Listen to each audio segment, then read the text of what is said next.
Discapacidad intelectual en el ámbito educativo.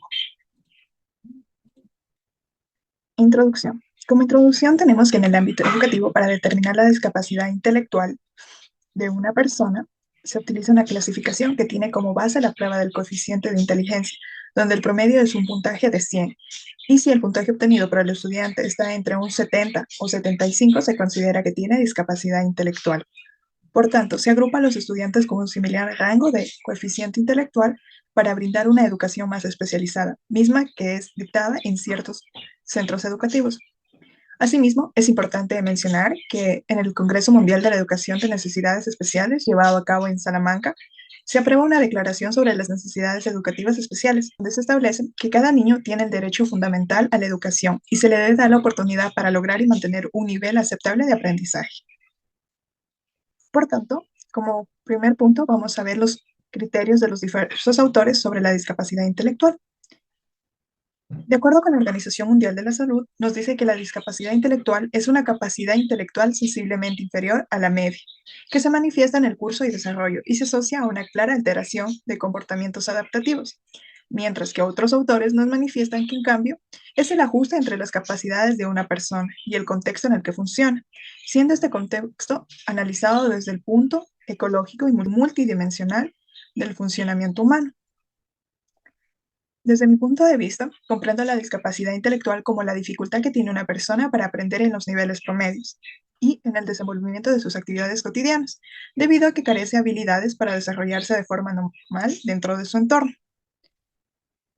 Es importante conocer que las discapacidades intelectuales pueden tener algunas causas, como las infecciones, anomalías cromosómicas, ambientales, metabólicas, nutricionales, tóxicas, traumatismos e incluso causas inexplicables.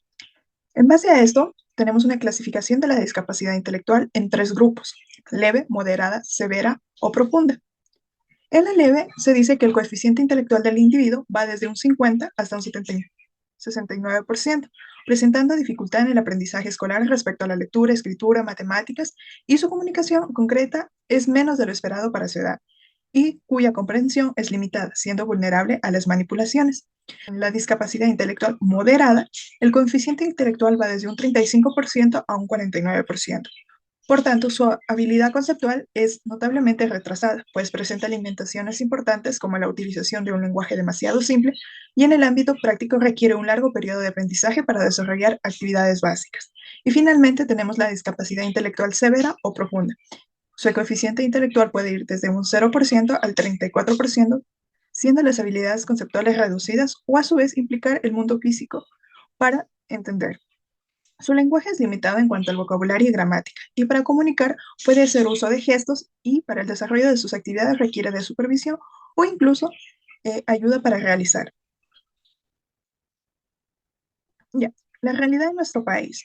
De acuerdo con un estudio realizado por la CONADIS, en el año 2019, denota que el 43% de las personas con discapacidad intelectual realizan sus estudios académicos, del cual un 72.14% asiste a una educación formal, mientras que un 25.65% tiene una educación especial y solamente un 2.2% tiene una educación popular permanente.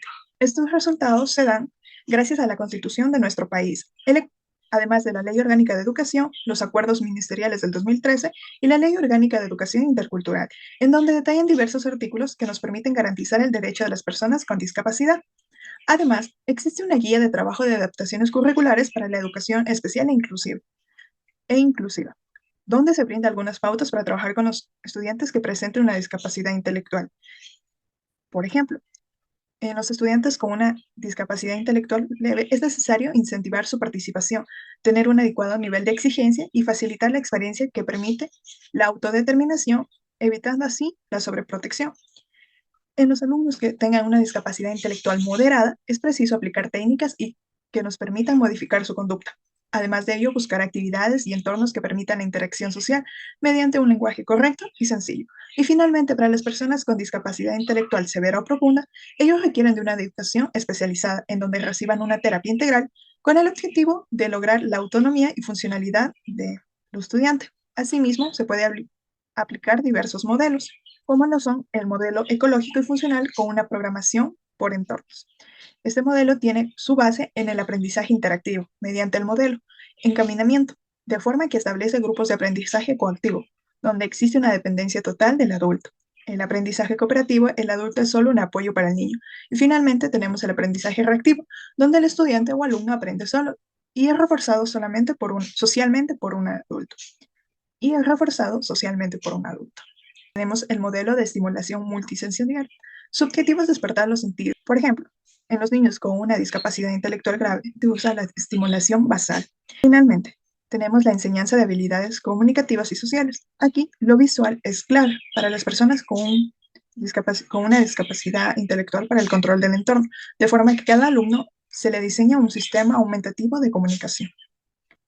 Con esta breve revisión literaria, determinamos que en nuestro país, en el área educativa, aún no se cuenta con una garantía total para las personas que padecen de discapacidad intelectual por la falta de compromiso profesional, porque aunque existen diversas leyes y artículos que garantizan el acceso a la educación de las personas con discapacidad, en los centros educativos no se cuenta con el personal capacitado para atender las necesidades de estas personas, y menos con la infraestructura y recursos para su correcto desempeño.